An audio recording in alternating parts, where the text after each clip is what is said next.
to EventCIO Conversations. My name is Donna Kastner, and today our topic is the future of meetings and events. Joining us today is Bruce Harris. In 1970, Bruce founded Conferon, now known as Experian, the first full-time and largest independent meeting consultant firm in the world. Bruce is known by many as the guy who put meeting planning on the map, and he's been recognized again and again, most recently as the PCMA Education Foundation Meeting Professional Honoree. Bruce, thanks for joining us today. Glad to be here. You know, I mentioned we're going to talk about the future, but I want to look back over our shoulder as we get started here. And way back when, Trade Show Magazine once wrote that you helped turn meeting planning into a profession. Was that your vision from the start? Not really. When I started the company, it was a hotel rep company. But I remember I went to our first customer. It was Parker Hannifin.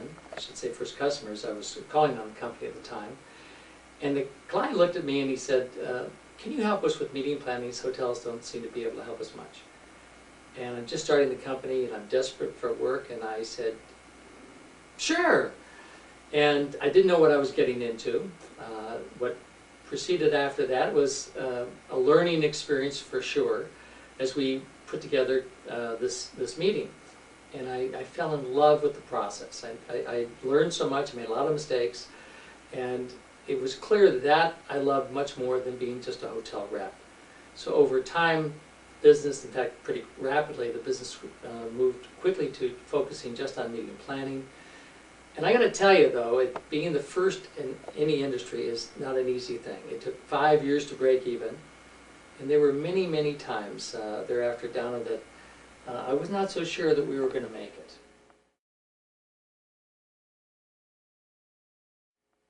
Well, so you put meeting planning as a profession out there, but you went one step further, and there was a Meeting News had you on the front page, and they wrote about how you changed the face of contracts for the meetings industry. I have two questions for you. First, how did you get focused on contracts? And second, has that contract process evolved as you would have expected it to? All right, well, I'll take the first one first. Contracts, when they, and it's a long time ago, I'm afraid to say, when I started meeting planning, were simply a one-way communication that came from the hotel to the planner or to the executive that was running the meeting. Oftentimes it was a letter, but the documents came from the hotel. There wasn't any negotiation on it, and naturally, as you might imagine, it was very one-sided. So during that time period, I was writing articles for Meeting News magazine, and I had the opportunity to focus on different things that were just blatantly unfair. So I'd write articles about those particular issues. We got great response from the audience. So I wrote more and more, and eventually Meeting News magazine had me travel around the country doing a road show, 2-day classes on contracts and negotiation. And from that, I was invited to do industry events to speak. And what ended up happening, it made sense to a lot of people that the meeting planners themselves pushed back. It was kind of a grassroots effort, and hotels were, in essence, forced to change into something that was more equitable for both sides. Pretty exciting time period.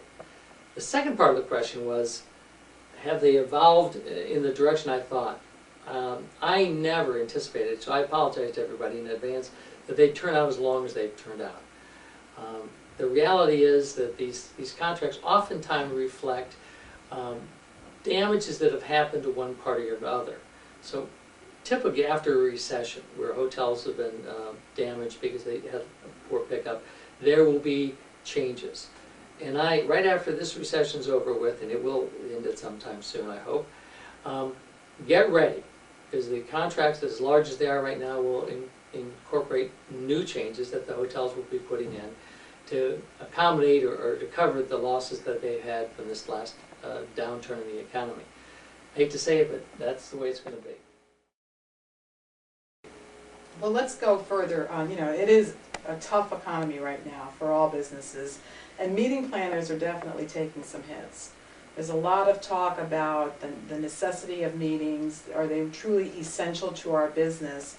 You know, do you have some advice for planners out there that might be getting that kind of resistance? Right.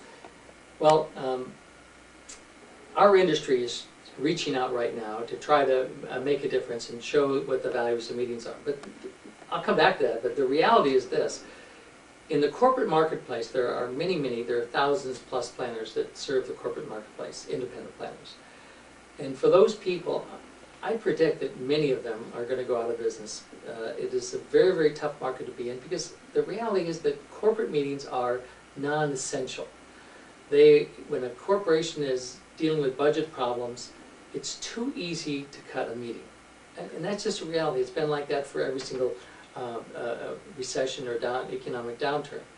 So people who are focused solely on the corporate side are going to run into problems.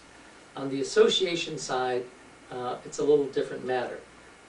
The associations are going to have to find some way to appeal more directly and economically to their constituents, or else they're going to suffer.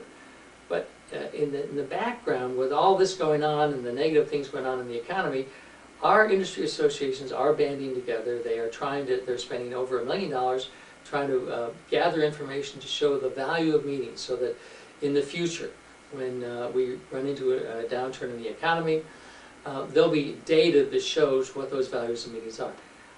I would like to think, Donna, that will be successful, but my gut tells me that when it comes time to make those hard cuts, corporations are still going to find that meetings are too easy to eliminate in order to save other pet projects. You know, as we wrap up this conversation, so all this change is coming down the road. I'm looking at this through the eyes of the planner. What steps can planners take right now to really position themselves in a good way so that as they march into the future, they really have set the stage for a successful and fulfilling career? What can they do now? Well, I'm going to start off with some hard news. Okay. There's a reality here, and the reality is that as we go through economic cycles, when we get to a downturn, planners are going to suffer because meetings inevitably are going to be canceled because they are a cost item. So I'd love to tell you that being a meeting planner is a tremendously secure job, but it's not terribly less secure than a lot of other jobs, but it's not as secure as we'd all like it to be.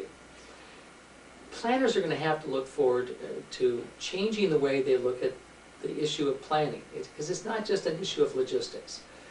We have to look at, as a planner, how do we interface with our clients and solve their problems? There may be problems that aren't directly related to how a meeting room is set, but how do we help them get more people to attend? How do we improve the experience that the people have when they are there?